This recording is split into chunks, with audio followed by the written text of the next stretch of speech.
powered by the Inside the Birds podcast. Now, live from inside the Matt Black Kia Studios. This is Football at 4. Football at 4 is powered by the Inside the Birds podcast with Geoff Mosher and Adam Kaplan, and it is brought to you by Caesars Entertainment Group of Atlantic City. Come experience the ultimate sports destinations all season long. Wild Wild West, Tropicana, Harrah's Resort, Atlantic City. Book your game day experience today at Caesars.com. Geoff Mosher, he's one of the hosts of the Inside the Birds podcast, and he joins me for Football at 4 right now here on a Wednesday Sports Bash. What's going on, Jeffrey? Mike, what's going on, bud?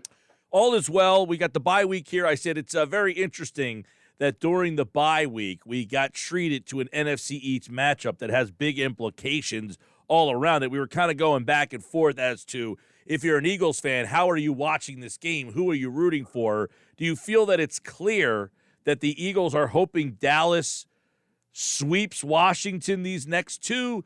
Does Philly want Washington to sweep Dallas and make it a 3-team pot of stew? How do you kind of see the game this weekend, how it is being kind of viewed by the fans and the team?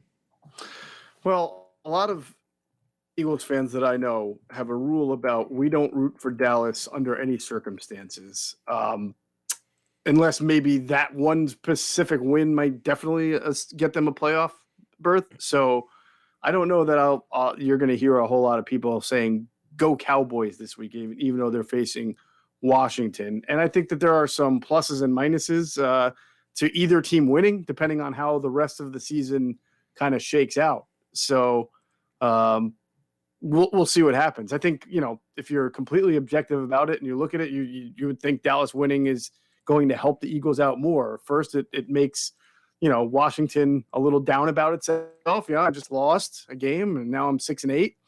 And then it puts the Eagles a little higher up as far as the battle for the last seed there in the NFC, because if the Eagles beat Washington, that helps them in their regard because they have both games left. So that would probably be the more beneficial thing to happen.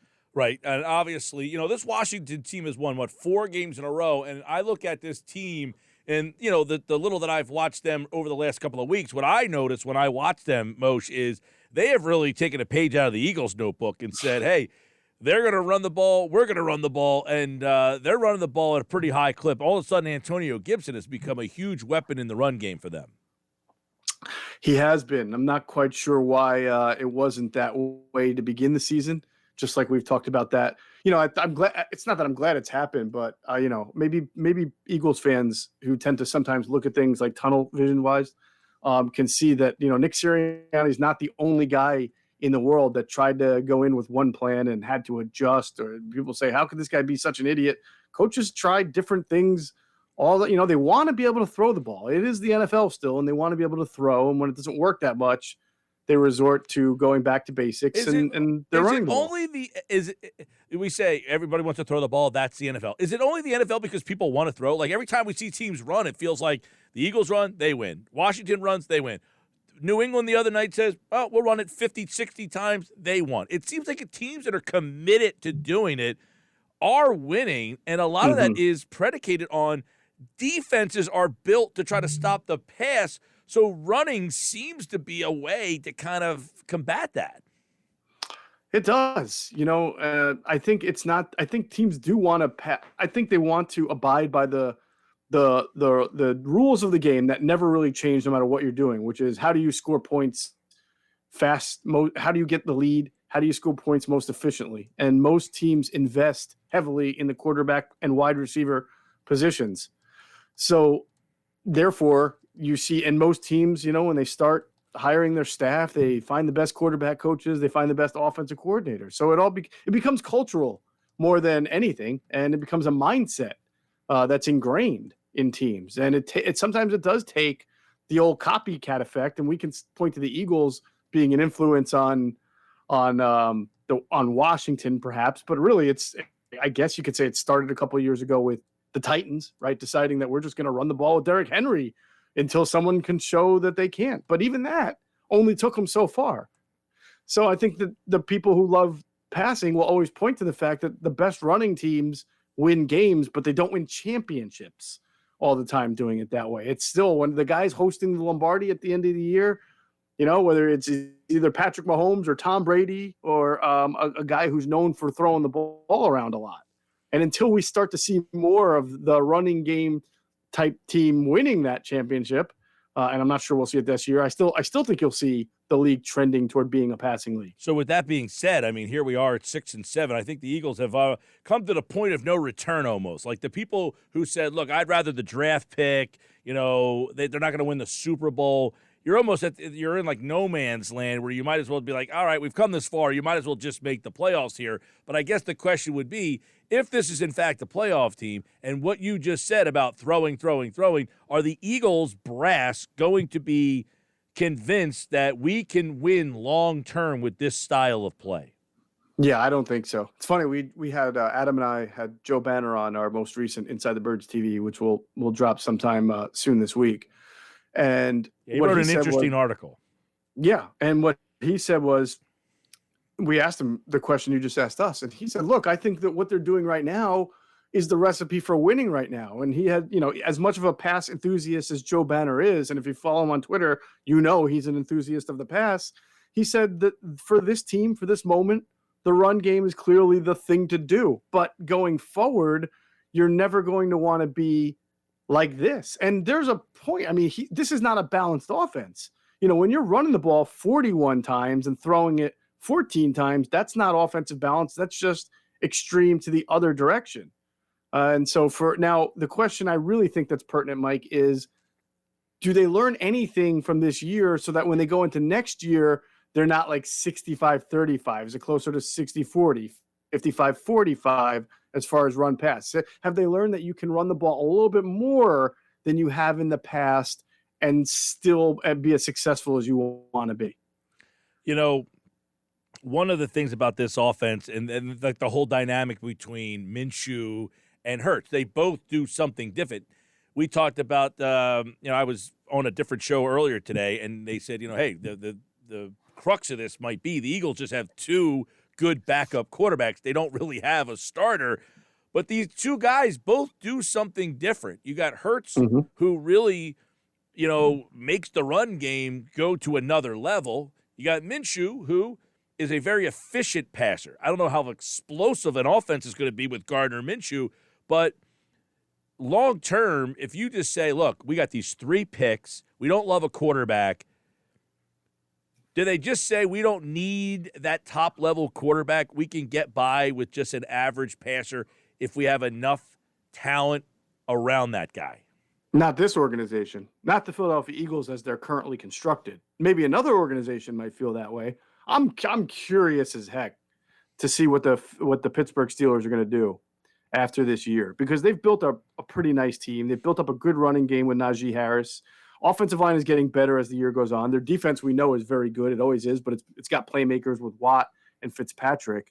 And are they going to go out there and try to get Aaron Rodgers or Russell Wilson, or are they going to be the Pittsburgh Steelers and think that they can get a quarterback that either in the draft or one that they can groom up and live with his flaws because they're better in the other facets of the game? That's really what they did with Ben Roethlisberger. He was not a polished, fantastic passer his first 2 or 3 years in the NFL, right? I mean, he was not a 4,000-yard passer early on. And he actually had the worst Super Bowl for a quarterback in a win that there's ever been in the history. But they were so sound all around that they were able to live with it, just like the Ravens are so sound that they could build up Lamar Jackson and bam, pop him in there, win 14 games despite the flaws that he had. But the Eagles are not those franchises, and they don't pretend to be either. I'm not saying that they don't consider themselves as smart as those or as good as building. I think they, in their minds, think they are, but they're not, in my opinion, now that kind of mindset to do it. And so I think that they will look for the big name quarterback at all costs. That doesn't mean they'll get it. May have to wind up for bringing Jalen Hurts back for a second year. And honestly, as many situations happen, maybe that'll be their best. Eventually, maybe that will be their best option, and they didn't realize it at the time. We'll have to see. And keep in mind, too, Minshew is signed for another year. That was one of the smart moves parts of that move was they brought in a guy who's a really good backup. Good teams have good backups, so you have a good backup, and he signed for another season. It wasn't just a one-year flyer on Gardner Minshew. Right, but again, as you just said, no matter what happens next year, if we were doing the handicapping of odds of Gardner Minshew to be the starting quarterback, it's going to be the highest odds because I don't see it happening. Let's go to the tape over at InsideTheBirds.com. You guys discussed what did the tape say about the game that Gardner Minshew had. Everybody's Minshew mania. The numbers looked great. We talked a little bit about on Monday to the naked eye. And made some really good throws. Had a couple throws that weren't as good that still connected. That's where, hey, you're playing the Jets comes into play. But take that out of it. What did the evaluators see from Gardner Minshew? The processing and the efficiency really stood out, knowing exactly what the Jets wanted to do, even when the Jets at times were trying to disguise or trying to show different looks. He was able to figure out the best course of action. And a lot of that was, it's 50-50. It's him, but also, when you throw 6 or 7 screens, those are kind of those plays that are set up to make sure that the throw itself is safe and that it's going to work against the specific coverage, which it did. I mean, he had 20 completions, and I want to say, so 14 of them went to tight ends or running backs. There was one, Devontae Smith had 2 catches, and I didn't realize it until watching the tape myself, but one of them came when he was lined up in the backfield as a running back. So if you want to add that as more of a running back catch than a wide receiver catch, then you're talking about, 11, 14. So 15 of his 20. Yeah, so then becomes 15 of 20 completions were to running backs or tight ends. That's a big number. That's over 70. That's about 75% of your. Well, I thought that was one of the things that stood out about the offense this week was the fact that they got the tight end and more so the running backs involved. I mean, the running backs, they have not been a big part of the pass game this year. No, and I know Nick Sirianni has been outspoken about wanting them to be a big part of the pass game. So maybe there's a quarterback. Probably a little bit of both. Probably both. I mean, there was a time earlier in the year where they were throwing screens, and for whatever reason, the teams had them sniffed out because I think they just hadn't had their identity set yet, and they were very predictable. Now it's very difficult. They're predictable in that they're going to run the ball all over you, but you don't know when they're going to pass now because they can go pass from under center or pass from the shotgun, but they can run, and they will run and are running from those same formations as well. So now there's more guesswork involved, and that's really helped the other areas of their game come alive. So do we think that Sirianni can look what he did with Minshew and then kind of merge that, some of the things that he did well with Jalen Hurts' game? I mean, I think he would love for that to happen. At some point, that's on the quarterback to see the receivers there or to anticipate the openings and make it happen. Honestly, there was no great science to the 25-yard touchdown to Dallas Goedert, right? I'm just picking that one out. There's a rub route on the right side, a well executed, which they had trouble doing earlier in the year, pick route between Boston Scott and Dallas Goedert. And to be honest with you, to be really fair, I don't know what the Jets defender on that was. It's like he had never seen a rub route before because that's how far away from Goddard he was after the route. But does Jalen Hurts make that throw? Either yes or no. I don't know because sometimes there are. Well, if he doesn't, then you have a major problem. Yeah, that's the question. Like he's wide open. He's wide. And by the way, the ball was underthrown. The guy, as you mentioned, he was so out of position, the defender, that the Goddard stopped, turned around, was able to catch it, and then re-emerge forward without being touched. So if Hurts can't make that throw, geez. Right. And so the point I'm making is that playbook, that play has been in the playbook. It's not like I hear people, they call a different game for Gardner Minshew. Well, maybe some, not exactly play designs, though. I mean, it's the same play designs you think are going to work against certain coverages. Well, and of course, I think he can make the throw, Jalen Hurts. It's that, does he see it right away? Does he feel that little bit of pressure that there might have been there and instead try to run? There's a couple other, or does he just make the throw? I can't tell you. There are times where he probably does it and times he doesn't. Yeah, I guess, some people say to me, Hurts doesn't have a very strong arm. I mean, Minshew doesn't have a strong arm either. So don't sit here and say one over the other. I guess the next question would be, Minshew, to me, was more patient in the pocket. He had great protection, to be fair. I mean, he was Yes. they blocked for him very well. But I guess, is Minshew better at reading the defenses and kind of checking off and going through his progressions? Yeah, I think he's a better diagnoser. I do. I think that helps to an extent, obviously. I mean, you look at the first touchdown, the 38-yarder to Dallas.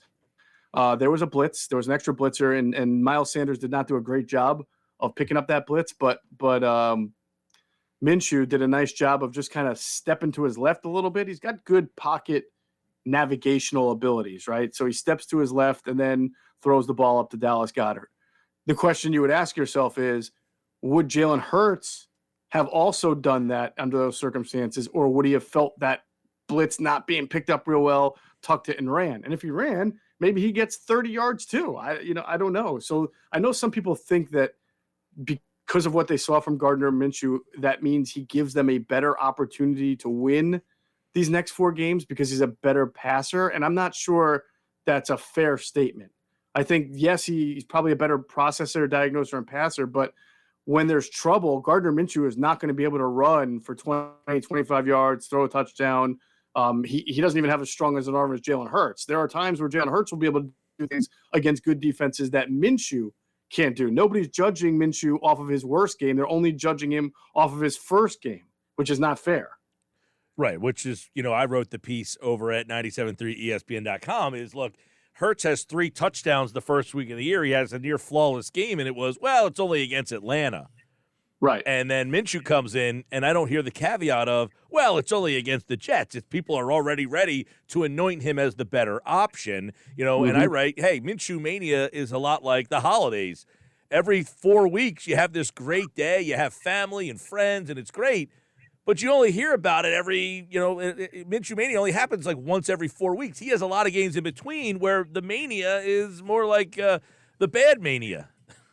Yeah, I mean, I would say he doesn't have that many bad games. It's just that he's sort of like an Alex Smith light in that he's just gonna dink and dunk, and he's gonna have really high completion percentage and high passer rating, and he doesn't turn the ball over. But you may not have scored many more than 16 or 17 points. I guess the question is, in today's game, the way that teams seem to be defending, it seems that the new thing is playing your safeties back. Don't get beat off the ball. Let teams, beat you, just kind of nickel and dime you up and down the field. That seems to be what defenses are saying. Okay, you're not going to let us do anything. We'll let you catch the ball, and our goal will be to try to tackle you in front of us. So if that is the way that the league is kind of going, is having this safe, highly efficient player a better option than having the guy that adds the dimension with his feet.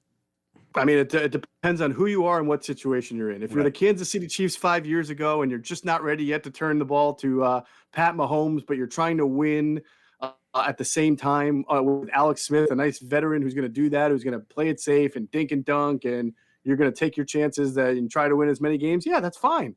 That's fine. And if that were the Eagles' objective this year, then you're fine with it. But the objective this year is to find out if Jalen Hurts is your long-term answer. If Jalen Hurts can be the guy that can lead this team to a playoff in a nice stretch. Sometimes, most you get in the moment, and that changes. It's, hey, we wanted to find out about you. We think we've gained enough intel, but now we want to try to make the playoffs. We're right there. I mean, could that be? Yeah, I'm telling you, that last playoff seed is such fool's gold. People are probably annoyed with me at so much of how I bring up the Bears did that. The Bears had Minshew. I mean, the Bears had Trubisky last year, weren't happy with him, benched him, went to Nick Foles, had Nick Foles, weren't happy with him, but they were still within a playoff reach. They wanted a little bit more of that elusiveness, so they went back to Trubisky. They made the playoffs. They got their ass kicked in the first round, and then they went and just completely redid their quarterback position. So, I don't see the value in putting in Minshew, thinking that that's going to be the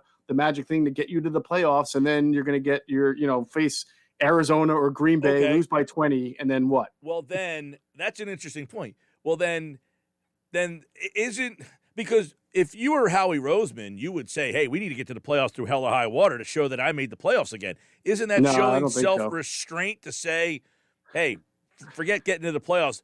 We're more about a long-term view of what we are? I think Howie is taking the long-term view. I mean, I really do think he is. What I'm saying is there's the proper way to go about it. Yes, because I don't think making the playoffs gets you some kind of great reputation. Again, I'll bring up the Bears. Ryan Pace. Now, maybe the Bears would have fired him if he didn't. So, are you asking about the public perception or the owner perception? Because I think the owner and GM are lockstep in this, so there's no reason to worry about it. But if you're saying the public would give Roseman more credit if he made the playoffs, I didn't see a whole lot of Bears support for Ryan Pace. I don't think. No, I don't. I agree. I don't think the public would say, "Hey, Roseman's doing a good job because we got back to the playoffs." I'm saying, as an observer covering the team, you would say, Roseman did a good job showing restraint to not push the team to make the playoffs, instead seeing the larger view. Oh, yeah, there's probably, it depends. It depends on who's the observer at that point. The bigger picture here is the long-term future and the questions that they have to answer about Jalen Hurts. Geoff Mosher, the Inside the Birds podcast. And, one of the other thing, I was saying the other day, we talk about how devoid of this team is of talent. And I was trying to think, they could have like 6 or 7 Pro Bowlers on this team. 6 or 7. Mailata, Dickerson, Kelsey. Look, Mailata's been good, but I don't know that he's going to make the pro. I mean, left tackle is still a pretty premier position in this league. And I can't, right now as we sit here, Tyron Smith is probably going to make it from the Cowboys. He's been hurt a lot. He's good. He has been hurt. I think he's started enough, though, that they'll make it. He usually makes it on reputation. I'm trying to think of some of the other guys in the NFL. I mean, maybe he'll make it. He's certainly a guy you would think about. Of course, Jason Kelsey is a guy that you'd probably think about. Maybe Lane Johnson. We'll see. He did miss 3 games. So those are 3 linemen right there. I mean, anybody else on offense that jumps out at you? Dickerson might be under consideration. I doubt it. I think for a rookie to make the Pro Bowl, he's got to be like Quentin Nelson good. But, True. Goddard? Go ahead.